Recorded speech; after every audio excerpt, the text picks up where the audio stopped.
We've talked a lot about supply chain bottlenecks, and a major source of the problem is this congestion at the ports. In Los Angeles and Long Beach, 60,000 containers are waiting. If shipping companies don't unload them by Sunday, they will be hit with a $100 per day penalty for each full container. It's part of the Biden administration's plan to unclog the supply chain. CNBC's Lorianne LaRocco is here. Lorianne, it's great to see you again. So Are they going to meet this deadline? And is it just, is the financial penalty enough to resolve this problem? The penalty definitely is not going to resolve the problem. And in fact, there's no way they're going to be able to make this. And they're like the real-time indicator that we're seeing is the 82 ships that we're seeing waiting outside of those ports. And those are at anchor. And in 3 days' time, you're going to have an additional 21 container vessels. So when you look at these 60,000 vessels, right, comprised, that is $2.66 billion in trade. Wow. That is just sitting there. And Jen Psaki told me, he's like, listen, the carriers knew starting on Monday, you had to get this stuff out of there. And it's not. And in fact, 30% of all the containers that you see at that port, they've been there for over 13 days. Mm-hmm. And traditionally, they've normally been out in 4 days. Wow. Okay. So now my understanding is about 2/3 of the merchandise moves via truck, maybe 1/3 by rail. Yes. So the real issue is this kind of bottleneck with the trucking companies.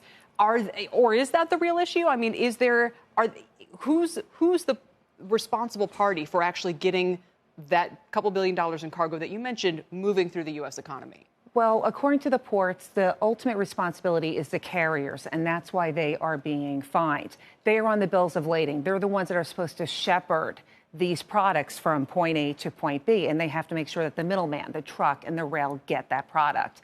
The rail is right now at 4.5 days of past dead time.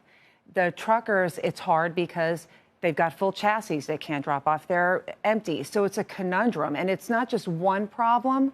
It's the whole system that is really in lockdown. So if that's the case and they now have to pay $100 a day for the system's breakdown, that cost, will that ultimately get passed along to consumers? And again, then how else can this problem be resolved?